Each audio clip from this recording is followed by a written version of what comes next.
Olá, eu sou Jefferson Drezetti, sou docente do Departamento de Saúde, Ciclos de Vida e Sociedade da Faculdade de Saúde Pública da USP. E nós vamos conversar hoje um pouco sobre métodos contraceptivos no Sistema Único de Saúde.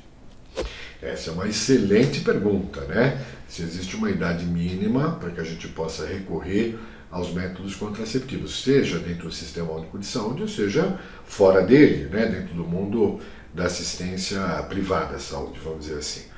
E eu acho que uma informação me parece bastante importante nesse sentido. Primeiro, quando a gente fala em idade mínima, a gente está pensando principalmente nas pessoas mais jovens, né? Naquelas que podem estar abaixo dos 18 anos de idade, estarem buscando um método contraceptivo. Bom, é importante ficar claro, então, que os métodos contraceptivos também são legítimos, também são permitidos e também são de acesso para os adolescentes. Portanto, não há que dizer que a idade mínima fosse, por exemplo, 18 anos de idade para esse tipo de acesso. E também é importante que, resguardado evidentemente as indicações e contraindicações de cada método, não existe um método contraceptivo que fosse por si um método proibido para o uso entre adolescentes. No entanto, cabe considerar uma situação em particular, que é o uso abaixo dos 14 anos de idade, onde nós poderíamos ter situações que estariam relacionadas com a possibilidade do abuso sexual contra menores de 14 anos de idade, que é o que dispõe no artigo 217-A do Código Penal brasileiro. Então, essa situação ela precisa ser cuidadosamente observada pelo Sistema Único de Saúde quando atende pessoas mais jovens do que os 14 anos de idade. Há que se considerar e há que se observar se ali existe uma situação de abuso sexual ou não. Mas sim, é possível que se recorra ao Sistema Único de Saúde para obtenção desses métodos contraceptivos. Não necessariamente todo o sistema de saúde ele está preparado, está organizado para atender essa população mais jovem.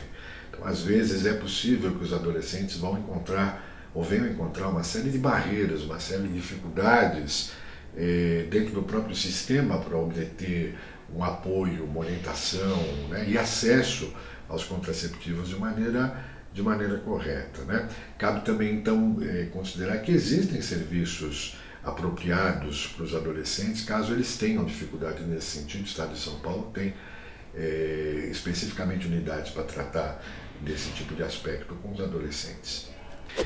Muito bem, os métodos que não utilizam nenhum tipo de intervenção e se baseiam principalmente no autoconhecimento, na percepção do momento fértil da mulher, né? E podem ser utilizados dessa forma para se evitar uma gravidez nesse período, né? Para se evitar a relação sexual nesse período, ou utilizar o preservativo especificamente nesse período, ou seja, os métodos comportamentais. Não há motivo para que eles não sejam oferecidos pelo sistema de saúde.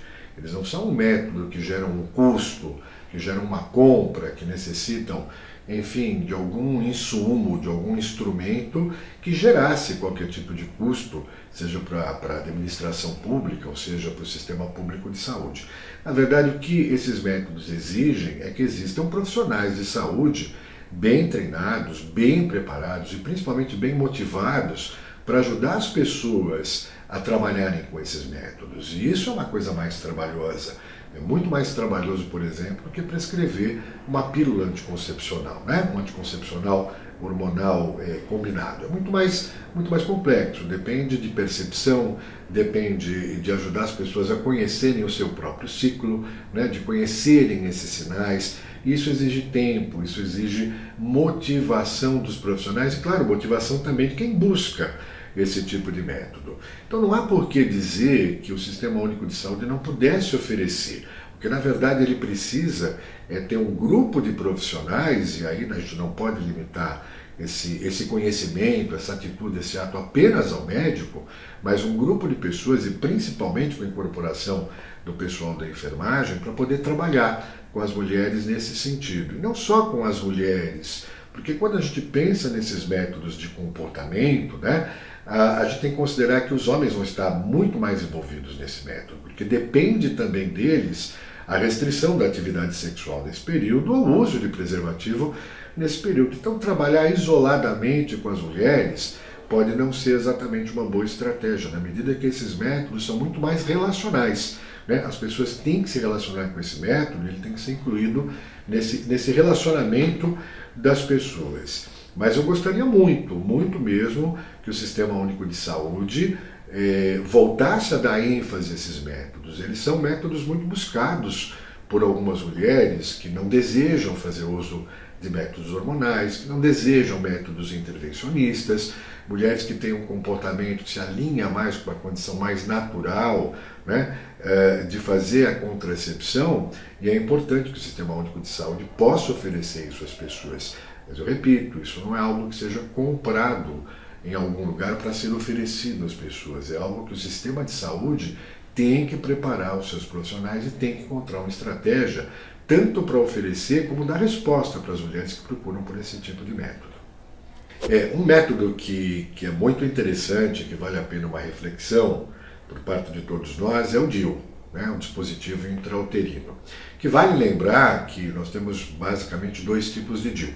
Né? Um DIU que funciona com cobre, que é o que a gente mais tem oferecido às mulheres, e um DIU que funciona com o uso de medicamentos, que é o DIU medicado. Mas independente de um ou de outro, nós temos no DIU uma alternativa muito interessante para pessoas que precisam de um método contraceptivo de longa duração, né? De 5 anos ou mais de atividade, onde a possibilidade de esquecimento, a possibilidade, enfim, de qualquer intervenção, né, que não fosse ali pensada, que não fosse de alguma forma programada por aquele casal, que possa protegê-los nessas circunstâncias, né? No entanto, a gente ainda tem um uso muito pequeno de DIU no país, mesmo sendo um método muito desejado pelas pessoas. E isso é interessante. A gente não pode dizer que no Brasil tem uma utilização pequena do DIU porque as mulheres não o querem, porque os casais não o desejam. A maioria dos casais hoje desejam ter poucos filhos, né? Ou ter esses poucos filhos que desejam, de uma maneira um pouco mais tardia, de uma idade um pouco maior, à medida que estão estudando, estão trabalhando, organizando a sua vida, e isso é uma coisa muito importante para esses casais. Esses métodos de longa duração, eles têm uma aceitabilidade, ou eles são um oferecimento possível a esses casais, pode ser muito importante para esse planejamento reprodutivo.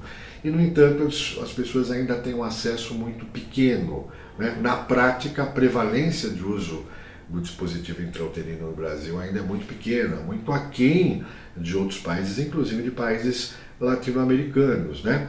E isso precisa ser entendido por de várias formas diferentes. Primeiro, é preciso que as pessoas possam conhecer mais esse dispositivo, saber quais são as suas indicações, evidente, saber quais são as suas contraindicações, quais são os limites, né, para uso desse tipo de projeto contraceptivo, mas principalmente o serviço de saúde tem que estar preparado para oferecê-lo, né? E ele é um método que gera um pouco mais de trabalho e mais custo para o sistema de saúde.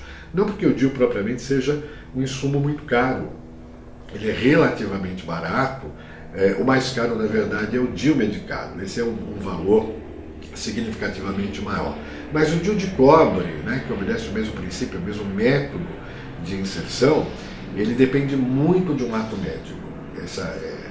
Principalmente de um ato médico, embora nós tenhamos iniciativas no Brasil onde a inserção de DIU também ha sido feita por profissionais de enfermagem com grande sucesso, com a mesma qualidade de atendimento que é feita pelo profissional de saúde médico, né?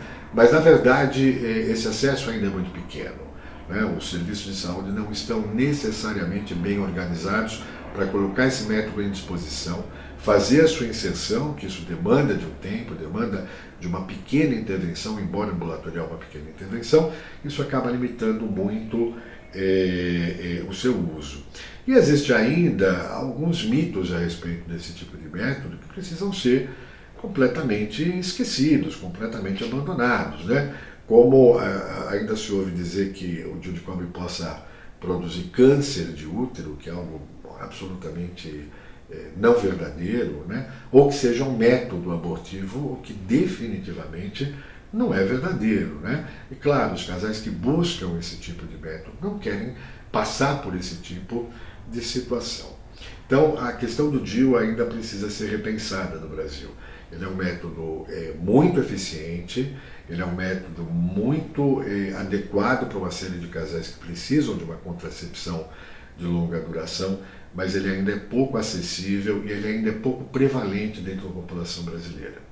Bom, eu agradeço muito a atenção de vocês. Esse é um tema muito complexo, esse é um tema que cabe em novas e novas conversas sobre pontos específicos, mas eu fico muito, muito agradecido pela audiência de vocês, pela essa oportunidade de conversar com vocês.